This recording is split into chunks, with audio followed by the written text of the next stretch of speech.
नमस्ते भाइयों। ये हम लोग अभी जो तैयारी कर रहे हैं ज़मीन में ट्यूबर क्रॉप लगाने की, हम लोग लगाने वाले हैं हल्दी। और ये हल्दी जो यहाँ पे जो खेत है, ये खेत में 97 से टिलिंग नहीं किया है। यहाँ पे स्ट्रक्चर बना है क्लाइंबर के लिए, और इसके ऊपर क्लाइंबर बढ़ते हैं, जैसे कि करेला होगा, बाद में चौड़ी होगी, बरबट होगी, बाद में कोई ट्यूबर कन होगा जो बढ़ने वाला होगा। तो यहाँ पे नाइट्रोजन फिक्सिंग करने वाला एक फसल होगी, जिससे हमको फलियाँ मिलेंगी, जैसे तुअर भी हो सकती है। फिर नीचे बैंगन रहेगा, मिर्ची रहेगी, उसके बाजू में हल्दी रहेगी। हल्दी के बाजू में कणगर करके एक महाराष्ट्र में एक अच्छा याम है, जो बीमार लोगों को भी खा सकते हैं और डाइजेशन में काफ़ी अच्छा है। बाकी जो कंद है वो डाइजेशन में ज़रा हेवी रहते हैं। तो ये हम लोग जो हल्दी लगाने वाले हैं, इसके लिए हमने ट्रेंच बनाया है। ट्रेंच बना के इसमें हम लोग को अलग अलग किस्म के हमारे खेत से पैदा हुए निकले हुए जो फसलों के अवशेष है वो हम डालेंगे। ये जो है दलहन फसलों के फलियों के छिलके हैं। इससे सॉइल ट्यूबर बढ़ने के लिए जो पोरासिटी चाहिए वो पोरासिटी रहेगी, गैप रहेगी इसमें, और इसमें से नाइट्रोजन मिलेगा। इसके साथ में ये जो है, ये धान के छिलके है, हमारे पास मशीन है धान का दाना अलग करने की। तो इसके जो ऊपर का हस्क है उसके पाउडर बन गई है। इसमें रिच सिलिकॉन है, और ये डालेंगे तो इसमें कुछ दाने के छोटे छोटे कण भी है जिसमें कार्बोहाइड्रेट है। ये साथ में हमारे जो है नीम की फली केक है, और उसमें हड्डी का खाद है। नीम केक और बोन मिल ऐसे दोनों मिक्स है। तो इसमें से नीम केक से ज़मीन में नाइट्रोजन भी मिलेगा, और ज़मीन के जो दीमक है और निमाटोड्स उसका कंट्रोल होगा, नाइट्रोजन मिलेगा, और हड्डी के खाद से फॉस्फेट मिलेगा। ये फॉस्फेट है, ये 3 साल मिलते रहेगा।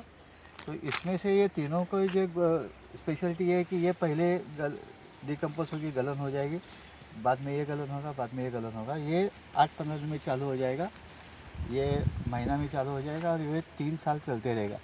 तो ये हमारी फसलों को नॉन स्टॉप कुछ ना कुछ तो देते रहेगा। और उसके साथ में हम लोग जो उसके साथ अलग अलग वनस्पतियाँ लगाने वाले, अलग अलग फसलें लगाने वाले, वनस्पति एक दूसरे के ऊपर डिपेंड रहती है। तो एक डिपेंड रहने वाली वनस्पति हम लोग यहाँ लगाएंगे। तो यहाँ पे टाइप्स ऑफ क्रॉप्स, यानी फ्रूट वेजिटेबल होगा, ट्यूबर्स होगा, क्लाइंबर्स होगा, तो एक साथ में वो बढ़ेंगे। और दूसरे कभी कभी इसमें से रिले क्रॉपिंग भी रहेगा, एक ख़त्म होने के बाद दूसरा, दूसरा ख़त्म होने से पहले तीसरा, ये कंटिन्यूस रहते रहेंगे। तो अभी हम लोग यहाँ पे हल्दी लगाने वाले हैं। हल्दी की वैरायटी अलग अलग किस्म की वैरायटी है। हल्दी के कंद को हम लोग बीज प्रक्रिया करेंगे, उसमें ट्राइकोडर्मा, गौमूत्र और सुडोमोनास फ्लोरेंसिस, ये तीनों की ट्रीटमेंट जो हमारे पास अवेलेबल होगा उसे ट्रीटमेंट करके हम लोग हल्दी लगा लेंगे। तो अभी ये पहले हम लोग छिलके डाल देंगे और हंस डालेंगे।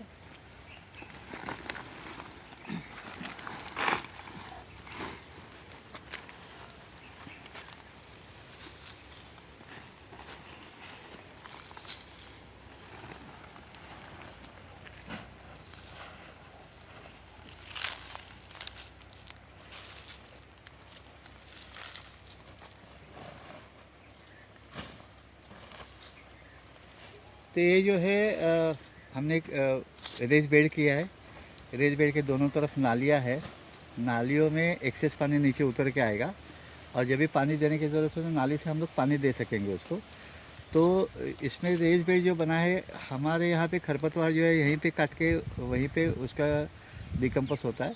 तो आप देख सकते हो यहाँ पे काफ़ी कुछ ऑर्गेनिक मैटर दिख रहा है आपको। ये बेड बनाते टाइम इसमें हमने लकड़े डाले हैं, जो हमारे पास ख़राब लकड़े थे वो डाले, और ये सॉइल रिच बनाने की कोशिश करें। हम लोग जड़ से कोई उखाड़ते नहीं, जो उखाड़ेंगे तो वापस वहीं पे डिकम्पोज होगा। तो यहाँ पे जो पैदा हो रहा है, फसलें होंगी, घास खरपतवार होगी, सब यहीं पे डिकम्पोज होता है।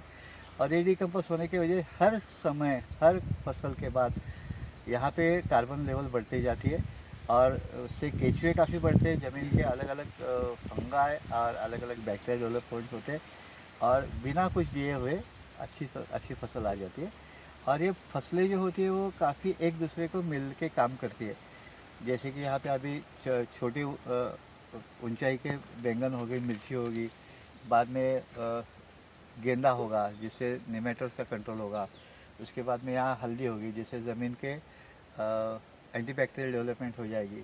उसके बाद में यहाँ पे कोई बरबट होगी जो ऊपर क्लाइंबर होगी, फिर शायद जगह जैसी जगह मिलेगी वैसा करेला होगा, नहीं तो लोबिया होगी, नहीं तो तुरई होगी। जो जैसे जैसे फसल आती जाएगी वैसे हम लगाते जाएंगे। तो ये काफ़ी इतने जो हमने मंडप बनाए हैं, हर एक मंडप पे अलग अलग हम ले सकते हैं, तो हमारी घर की ज़रूरतें भी पूरी हो जाएगी और अलग अलग किस्म के फसलों की वजह से समझो हमारा हवा पानी और ऋतु अनुसार बारिश और हवा अच्छी तो नहीं मिली तो कुछ फसल चलेगी, फिर भी कुछ फसल मिलने वाली है।